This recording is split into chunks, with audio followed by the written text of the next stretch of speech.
먼저 신약의 말씀 요한복음 10장 10절로부터 15절까지의 말씀, 신약 163편 3면 우리 한 절씩 이 말씀 교독하도록 하겠습니다.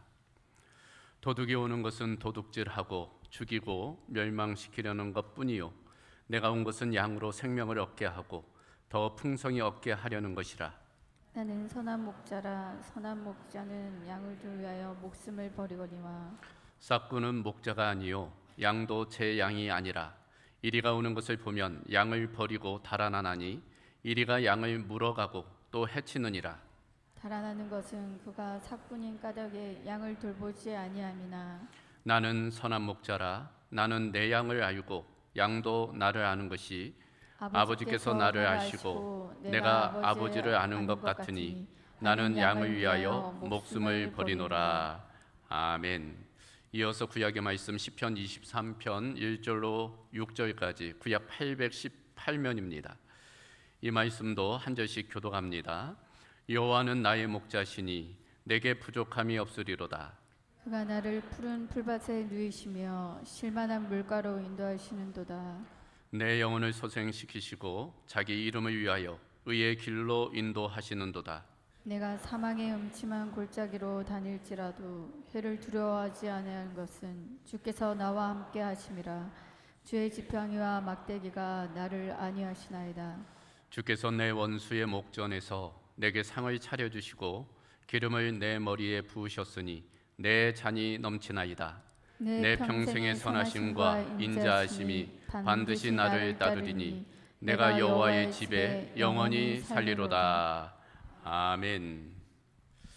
자, 오늘은 이 말씀을 통해서 목자와 양이라는 제목으로 하나님의 말씀을 함께 나누도록 하겠습니다. 우리가 성경을 보면 하나님과 우리의 관계, 주님과 우리의 관계를 다양한 방법으로 비유적으로 설명하는 경우가 있습니다. 대표적인 몇 가지를 살펴보면 무엇보다도 아버지와 아들이죠. 하나님은 우리의 아버지 되시고 우리는 그의 아들인 것입니다. 혹은 신랑과 신부로 묘사하기도 해요. 혹은 머리와 몸으로, 혹은 포도나무와 가지로 주님과 우리의 관계를 비유적으로 설명하는 것입니다. 그러나 빼놓을 수 없는 비유적인 표현은 바로 목자와 양이에요. 주님은 우리의 목자가 되시고 우리는 그의 양이라는 것입니다. 그것이 구약과 신약에 모두 종종 사용되고 있습니다. 구약의 대표적인 본문이 오늘 시편 23편이지요. 여호와는 나의 목자시니라고 시작하는 시편입니다. 신약의 대표적인 본문은 오늘 함께 읽은 요한복음 10장이에요. 나는 선한 목자라라는 말씀이 있는 본문입니다. 자, 두 본문의 공통점은 주님과 우리의 관계를 목자와 양으로 표현하고 있다는 그런 공통점이 있어요. 반면 다른 점이 있습니다. 그것은 시편 23편에서는 양으로서 우리가 목자 되신 주님께 대한 고백이 기록되어져 있어요. 여호와는 나의 목자십니다 라는 고백인 것이죠. 반면 요한복음 10장에서는 그 반대예요. 목자가 양에게 고백하는 것입니다. 나는 선한 목자다. 그렇게 우리를 향해서 이제 고백을 하는 것입니다. 특별히 그 중에 시편 23편은 우리 모두가 너무나 사랑하는 시편이죠. 좋아하는 성경 구절입니다. 우리 한국 사람만 아니라 세계 모든 그리스도인이라면 이 시편 23편을 사랑해요. 저도 마찬가지입니다. 그래서 어려서부터 이 시편 23편을 암송하기도 하잖아요. 혹은 서각에 새겨가지고 집에 이제 걸어놓기도 합니다. 혹은 이 시편 23편과 관련된 그림을 그려요. 성화로 만들어서 그렇게 액자로 걸어놓기도 하는 것입니다. 무엇보다도 시편 23편과 관련된 찬양이 많은 거죠. 오늘 우리 함께 불렀던 찬송가도 시편 23편 관련된 거고, 공교롭게 지난주와 이번 주 우리 일부 찬양대 찬양도 시편 23편이었어요. 그러나 우리에게 익숙하기는 나훈영 작곡의 여호와는 나의 목자시니 시편 23편입니다. 여호와는 나의 목자시니 내게 부족함이 없으리로다. 계속 불렀으면 좋겠습니까? 우리가 잘 아는 나훈영 작곡의 여호와는 나의 목자시니. 그런데 이 찬양에는 배경이 있다고 그래요. 그러니까 6.25 때 우리 국군이 계속 밀렸잖아요. 남쪽까지 거의 빼앗길 뻔했습니다. 정부도 남쪽으로 옮겼는데 그때 이 나훈영 교수가 첫 예배를 진해에서 이제 드리게 되는데 그때 이 곡을 작곡을 했다는 것입니다. 그 어려운 상황, 전쟁의 포화 가운데서도 하나님께서 반드시 우리를 지키실 것에 대한 믿음, 소망, 사랑을 가지고 그 찬양을, 그 곡을 작곡을 했다는 거예요. 그리고 주일 첫 예배 때 그 찬양을 초연했다는 것입니다. 그래요, 여호와는 우리의 목자 되시는 줄로 믿습니다. 오늘 이 예배를 통해서 우리도 같은 주님에 대한 믿음의 고백, 소망의 고백, 사랑의 고백이 있기를 주님의 이름으로 소망합니다. 자, 오늘 말씀의 제목은 목자와 양인데 오늘 이 말씀을 통해서 이제 두 가지를 좀 살펴보려고 그래요. 첫 번째는 선한 목자로서의 주님의 일입니다. 주님께서 양인 우리를 위해서 어떤 일을 행하셨고 또 어떤 일을 행하시는지 오늘 말씀을 통해서 함께 보게 될 것입니다. 두 번째는 양으로서의 우리의 일이에요. 선한 목자 되신 주님께서 우리에게 그런 일을 행하셨다면 우리도 어떻게 행해야 되는지 두 가지를 함께 살펴보려고 합니다. 그 첫 번째, 선한 목자로서의 주님의 일입니다. 어떤 일을 행하셨을까? 오늘 10절에 분명히 나타나 있습니다. 자, 10절 말씀 우리 화면을 보시고 함께 같이 읽어볼까요? 도둑이 오는 것은 도둑질하고 죽이고 멸망시키는 것뿐이요 내가 온 것은 양으로 생명을 얻게 하고 더 풍성히 얻게 하려는 것이라. 아멘. 자, 여기 보면 목자의 일 두 가지가 나와 있는데 그 첫 번째는 생명을 얻게 하는 일이다 라고 되어져 있습니다. 생명을 얻게 하는 일, 이걸 통해 생명이 빼앗겼다는 것이 전제됨을 알 수 있어요. 그래요, 생명을 빼앗는 자들이 있어요.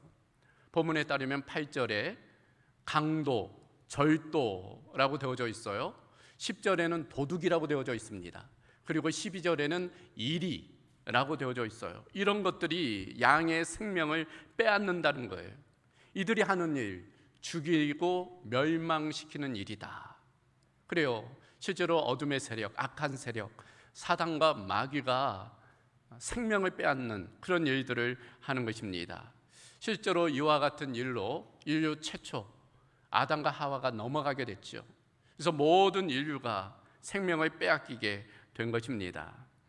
바로 그와 같은 자들로부터 빼앗긴 생명을 다시 얻게 하는 일, 그것이 바로 목자 되신 주님의 일이다, 지금 말씀하는 것입니다.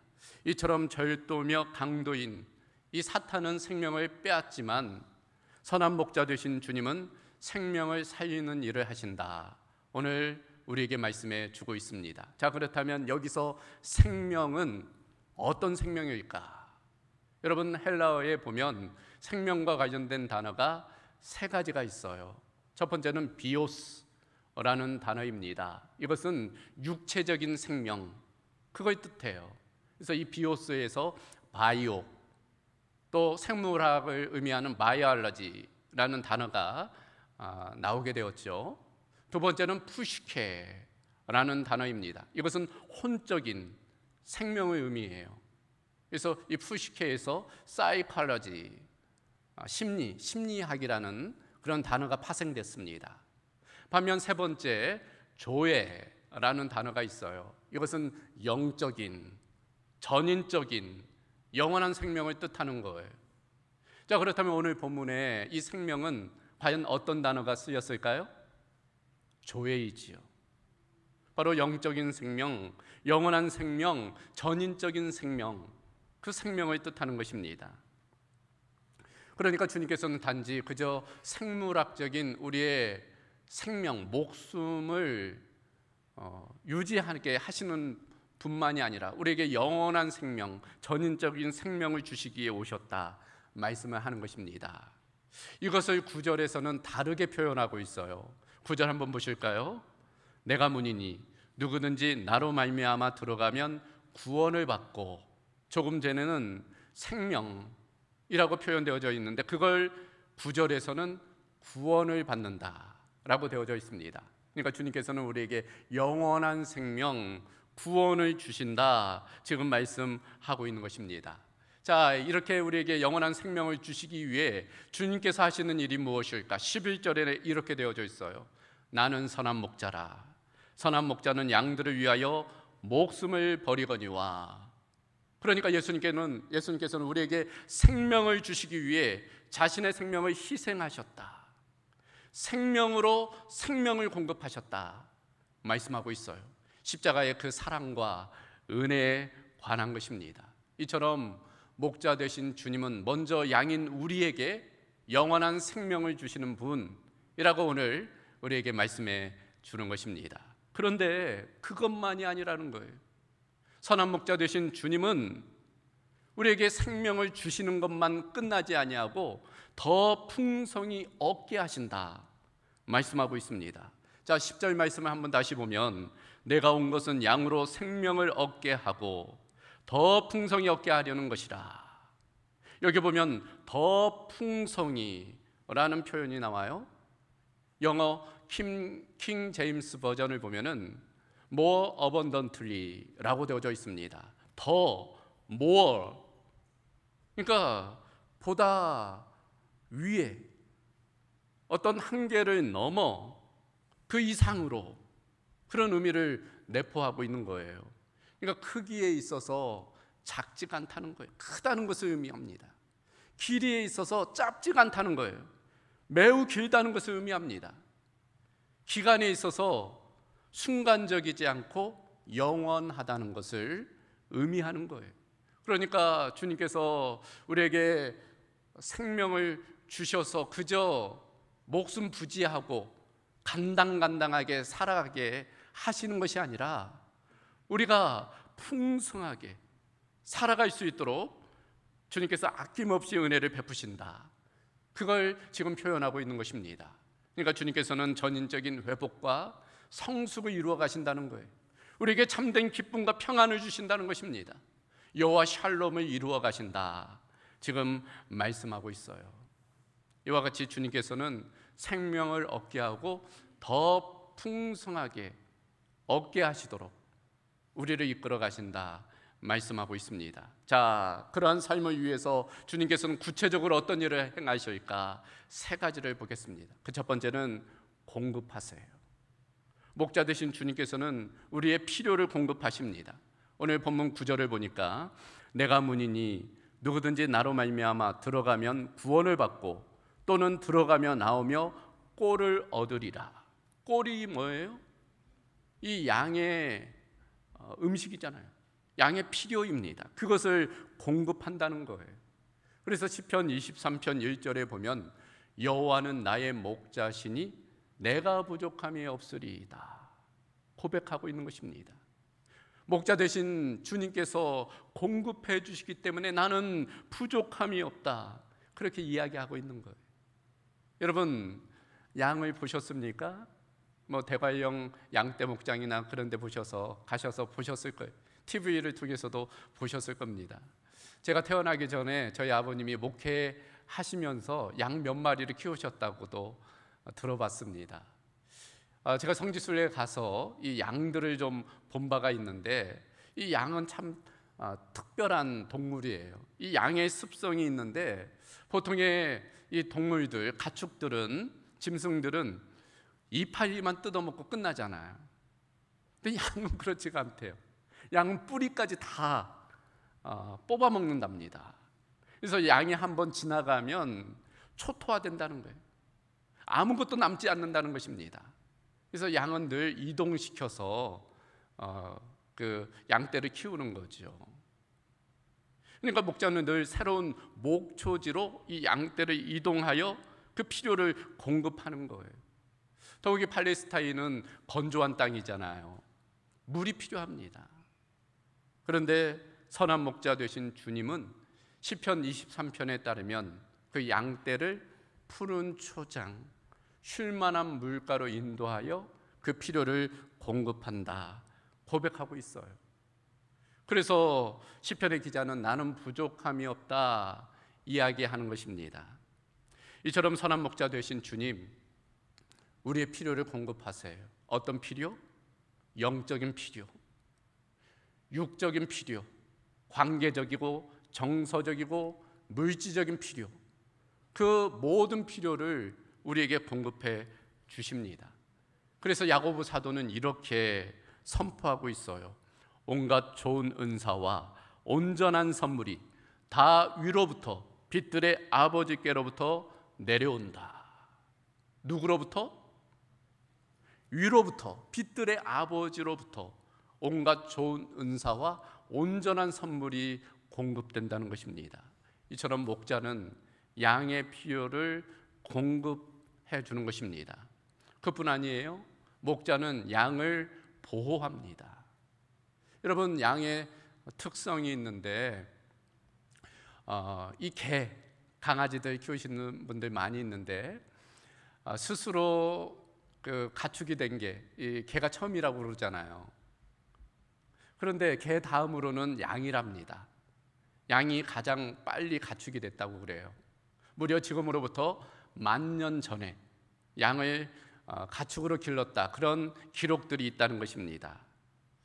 그러다 보니 양은 이제 자구책이 없게 되었다는 거예요. 그러니까 목자의 보호 없이는 살 수 없게 된 것입니다. 양을 보면 다리가 숏다리예요. 그러니까 빨리 달릴 수가 없습니다. 눈이 어둡다고 그래요. 멀리 있는 것을 볼 수 없다는 거예요. 더불어서 뿔이 없어가지고 이렇게 받든지 그럴 수가 없다는 거예요. 그러니까 영락없이 맹수가 오면 잡혀 죽을 수밖에 없는 것입니다. 그러니까 양은 없는 것 투성이에요. 그러나 양에게는 누가 있어요? 목자가 있는 것입니다. 목자가 있으면 끝나는 거예요. 목자가 그 맹수로부터 양을 지키기 때문입니다. 어떻게? 시편 23편에 따르면 주의 지팡이와 막대기가 나를 안위하시나이다. 목자가 그 지팡이와 막대기로 맹수를 물리친다는 거예요. 심지어 어떻게? 오늘 본문 요한복음 10장에 따르면 자기의 목숨을 걸고 자기의 목숨을 잃는 한이 있더라도 양들을 지킨다는 것입니다. 그래서 시편의 기자는 이렇게 고백을 합니다. 내가 사망의 음침한 골짜기로 다닐지라도 해를 두려워하지 않을 것은 주께서 나와 함께 하심이라. 내가 어디를 가든지 주님이 나와 함께 하심으로 나는 어떤 두려움도 없다라는 고백입니다. 이처럼 목자는 양을 보호하는 자인 것입니다. 한 가지 더, 목자의 일, 그것은 양을 인도하는 일이에요. 그래서 오늘 본문 3절을 보면 양은 그의 음성을 듣나니 그가 자기 양의 이름을 각각 불러 인도하여 내느니라 말씀하고 있어요. 시편에서도 마찬가지입니다. 그가 나를 푸른 풀밭에 누이시며 쉴만한 물가로 인도하시는도다. 내 영혼을 소생시키시고 자기 이름을 위하여 의의 길로 인도하시는도다. 목자는 양을 인도한다는 거예요. 여러분, 이 양을 이동시키는 방법이 다르다고 그래요.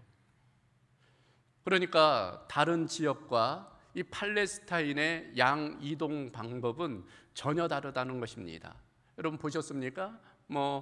다큐멘터리나 이런 것들을 보면은 몽골이나 이런 데에서 양떼를 이동시키는, 그러면은 말을 타고 뒤에서 막 몰아가요. 혹은 보더콜리라는 그 개가, 양치기 개가 막 뒤에서 몰고 갑니다. 한마디로 몰이에요. 다른 지역의 방법은 뒤에서 몰고 가는 것입니다. 그러나 팔레스타인은 그럴 수 없다는 거예요. 그렇게 넓은 목초지가 없기 때문입니다. 바위, 절벽, 동굴, 이런 것들이 가득하기 때문에 뒤에서 몰고 가다가는 낭떠러지에 떨어지거나 돌부에 걸려 넘어지거나 죽는 일이 생긴다는 거예요. 그래서 팔레스타인은 말 그대로 목자가 앞에서 인도하는 거예요. 양의 상황을 보고 양의 형편에 따라서 목자가 맞추는 것입니다. 그래서 그 양떼를 푸른 초장 쉴 만한 물가로 인도하는 것입니다. 선한 목자 되신 예수님도 마찬가지, 양과 같은 우리를 그런 방법으로 인도하세요. 앞서 행하시는 겁니다. 그리고 함께 하시는 거예요. 우리의 걸음을 동행하시는 것입니다. 그러므로 양에게 목자가 있는 것이 참으로 다행이듯 우리에게 주님이 계신 것은 참으로 다행인 줄로 믿습니다. 그런 의미에서 우리 주님께 감사의 박수 올려드리겠습니다. 자, 그렇다면 양으로서의 우리의 일은 무엇일까? 한마디로 목자 되신 주님으로부터 우리가 마음껏 생명을 얻고 더 풍성하게 살아가는 것, 그것이 바로 우리의 일이에요. 그러니까 우리가 그 은혜를 마음껏 누리는 거예요. 그리고 그 은혜를 함께 나누는 것입니다. 어떻게 그럴 수 있을까? 세 가지를 보겠습니다. 그 첫 번째, 잘 먹고 마시는 거예요. 그러니까 목자가 공급하는 것들을 우리가 잘 먹고 마시는 것입니다. 여러분, 건강하게 살기 위해서는 무엇보다도 먹는 게 중요해요. 잘 먹어야 됩니다. 좋은 것을 가려서 먹어야 돼요. 그것이 생명의 원리예요. 생명은 먹는 게 중요합니다. 영적으로도 마찬가지예요. 그래서 성경을 보면 먹는 이야기 투성이에요. 창세기부터 요한계시록까지 그 시작에서 마침까지 먹는 이야기로 가득합니다. 이를테면 창세기 2장 16절을 보면 첫 번째 명령이 나와요. 여호와 하나님이 그 사람에게 명하여 이르시되 동산 각종 나무의 열매는 내가 임의로 먹으라. 이것이 인간에게 부여된 첫 번째 명령이었어요. 먹으라는 것입니다. 반면 요한계시록 22장 17절 마지막 명령이 나와요. 성령과 신부가 말씀하시기를 오라 하시는도다. 듣는 자도 오라 할 것이요 목마른 자도 올 것이요 또 원하는 자는 값없이 생명수를 받으라. 생명수를 받으라는 것이 뭐예요? 생명수를 마시라는 거예요. 이것이 마지막 명령입니다. 반면 예수님은 뭐라고 말씀하세요? 성만찬상에서 이렇게 말씀하십니다. 예수께서 떡을 가지사 축복하시고 떼어 제자들에게 주시며 이르시되 받아서 먹으라. 이것은 내 몸이니라 하시고 또 잔을 가지사 감사 기도하시고 그들에게 주시며 이르시되 너희가 다 이것을 마시라. 먹으라, 마시라. 그것이 주님의 말씀이었습니다. 그러므로 우리가 생명을 얻고 더 풍성히 얻기 위해서는 예수님의 생명을 먹어야 돼요. 잘 먹어야 됩니다. 그 은혜를 마셔야 돼요. 어떻게 그럴 수 있어요? 하나님의 말씀을 통해, 기도를 통해, 무엇보다도 예배를 통해. 그래서 말씀이 중요해요. 기도가 중요합니다. 예배가 중요해요. 그래서 날마다 우리가 그 주님의 은혜를 공급받아야 되는 것입니다. 양으로서의 우리의 책임, 잘 먹고 마시는 거예요. 한번 따라해 보겠습니까? 잘 먹고 마셔야 합니다. 두 번째로 우리의 일, 바로 목자 되신 그 주님의 보호 아래에서 열심히 활동하는 거예요. 마음껏 뛰어노는 것입니다. 그래요. 육신적으로 먹고 마시는 것 중요하지만 그렇게만 하면 어떻게 돼요? 비만하게 돼요. 모든 병의, 만병의 근원이 비만이라고 그러잖아요. 영적으로도 마찬가지입니다. 우리가 듣기만 하면 영적 비만에 빠져요. 결국 영적 교만케 되는 것입니다. 어떻게 해야 될까? 먹을 것을 에너지로 삼아 활동해야 돼요. 그래야지 우리의 근육이 붙고 뼈가 튼튼해집니다. 몸이 건강해지는 것입니다. 실제로 신앙생활이라는 것은 지적인 동의 차원이 아니에요. 영적인 깨달음 차원이 아닙니다. 아, 목사님 그 말씀 맞습니다. 아, 은혜가 됩니다. 그걸로 끝나서는 안 돼요. 예수님 뭐라 말씀하셨어요? 예수님은 나를 따르라 말씀하셨습니다. 즉 신앙생활은 알미 아닌 삶이에요. 그러므로 예수님이 원하시는 더 풍성한 삶을 우리가 살아가기 위해서는 부지런히 움직여야 됩니다. 어떻게? 복음을 전하는 일에, 봉사하고 섬기는 일에, 사랑을 실천하는 일에 우리가 최선을 다하는 것입니다. 그럴 때 우리의 몸이 건강해지는 거예요. 목자로서의 우리의 일, 열심히 활동하는 거예요. 한번 따라해 보겠습니까? 열심히 활동해야 합니다. 한 가지 더, 양으로서의 우리의 일, 그 목자의 인도하심을 믿고 따르는 겁니다. 순종하는 거예요. 그래요, 양으로서의 우리의 최선은 믿음의 순종입니다. 목자를 믿고 따르는 거예요. 여러분, 한국의 미국인 킴 윅스라는 여인이 있어요. 1947년생인데 이분이 6.25 전쟁 가운데 실명하게 돼요. 아이 때 버려집니다. 고아원에 지내다가 홀트 아동복지 통해서 미국에 입양돼요. 그런데 좋은 양부모를 만났어요. 잘 키워졌습니다. 그래서 명문대에 진학해서 성악을 전공해요. 유명한 성악가가 되었어요. 그것에 감사해서 이 킴 윅스라는 분이 빌리 그레이엄 목사님 그 전도 집회에 찬양으로 섬겨요. 그래서 1970년대 빌리 그레이엄 목사님의 집회 가운데 찬양 사역자로 이제 섬기게 되었습니다. 이분이 한국에도 오셨다고 그래요. 그래서 1981년도에 세종문화회관에서 공연도 하고 또 책도 집필하고 그랬다는 거예요. 그런데 이분의 고백이 그겁니다. 맹인이기 때문에 다른 누군가의 도움을 받아야 되잖아요. 그런데 그 가이드 하시는 분이 그렇게 이야기하지 않는다는 거예요. 저 100m에 무엇이 있으니 조심하라, 그런 이야기를 않는다는 거예요. 다만 당신 발 앞에 지금 웅덩이가 있으니까 피해서 가시라, 지금 계단이 있으니까 발을 올려놓으시라, 그렇게 이야기를 한다는 거예요. 놀라운 것은 그 안내에 따라 한 발 한 발 따라가다 보면 어느 순간 자신이 원하는 목적지에 와 있는 자신을 발견하게 된다는 것입니다. 우리도 마찬가지예요.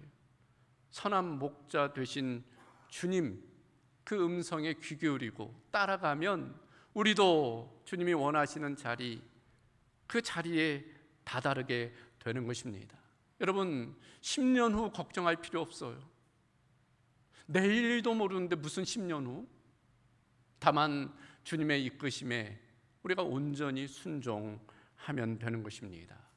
이처럼 양으로서의 우리의 일, 주님을 믿고 따르는 것입니다. 따라해 보겠습니까? 주님을 믿고 따라야 합니다. 양으로서 우리가 주님을 믿고 따르면 주님의 놀라우신 은혜를 우리가 경험케 될 줄로 믿습니다. 자, 오늘 말씀을 정리합니다. 선한 목자로서 주님께서 하시는 일, 양인 우리에게 생명을 주시고 더 풍성한 삶을 살도록 은혜를 공급하시고 또 우리를 안보하시며 걸음을 인도하십니다. 아낌없이 생명을 주시면서까지 그런 일을 우리 주님께서 하세요. 그러므로 양으로서 우리의 일은 무엇일까요? 그 주님의 공급하심, 인도하심, 안보하심을 온전히 신뢰하고 순종하는 거예요. 믿음, 소망, 사랑으로 나아가는 것입니다. 그럴 때 우리가 평생에 걸쳐 그 주님의 동행하심을 경험케 될 줄로 믿습니다. 그런 은혜가 오늘 예배하는 우리 모두 가운데 있기를 주님의 이름으로 소망합니다. 자, 이 시간 우리 말씀을 기억하며 함께 기도하도록 하겠습니다. 오늘 주신 말씀, 여호와는 나의 목자시니 내게 부족함이 없으리로다. 예, 고백입니다. 여러분, 이 고백이 우리의 고백이 되기를 원합니다. 주님은 우리를 아낌없이 사랑하시고 아낌없이 자기의 생명까지 내어주시는 분이세요. 그렇다면 그 어떤 것이라도 주님께서는 우리에게 주시는 분이십니다. 그 주님에 대한 믿음, 소망, 사랑을 가지고 나아가시기를 바랍니다. 그 공급하심을, 그 안보하심을, 그 인도하심을 신뢰하고 한 걸음 한 걸음 주님과 동행하는 그런 삶을 살기를 이 시간 결단하며 이 시간 우리 한 목소리로 함께 기도하겠습니다. 감사하신 아버지 하나님, 오늘 말씀을 통해 주님과 우리의 관계가 어떠한지를 다시금 일깨워 주심을 감사합니다. 주님은 선한 목자 되시고 우리는 주님의 양인 줄로 알아 늘 주님과의 친밀한 관계 가운데 살아가는 은혜가 있게 하여 주시옵소서. 우리에게 생명을 얻게 하고 더 풍성히 얻게 하시기 위해 아낌없이 자신의 생명까지 내어주셨던 그 주님의 사랑을 우리가 늘 기억하게 하시고 그 은혜를 마음껏 누릴 뿐 아니라 그 은혜를 나누는 삶이 되게 하여 주시옵소서. 양으로서 날마다 주님을 신뢰하며 또 소망 가운데 주님을 바라보며 또 주님을 사랑하며 나아가는 삶이 되게 하여 주시옵소서. 감사하신 아버지 하나님, 오늘 주신 말씀을 통해 주님과 우리의 관계가 또 목자와 양의 관계임을 일깨워 주심을 참으로 감사합니다. 선한 목자 되신 주님이 계시기에 우리에게는 부족함이 없는 줄로 믿습니다. 늘 주님을 신뢰하며 또 소망 가운데 주님을 바라보며 주님을 사랑하며 살아가는 우리 모든 성도들 되게 하여 주시옵소서. 그 은혜를 마음껏 누릴 뿐 아니라 그 은혜를 나누는 삶을 살아가도록 하나님 축복하여 주시옵소서. 예수 그리스도의 이름으로 기도하옵나이다. 아멘.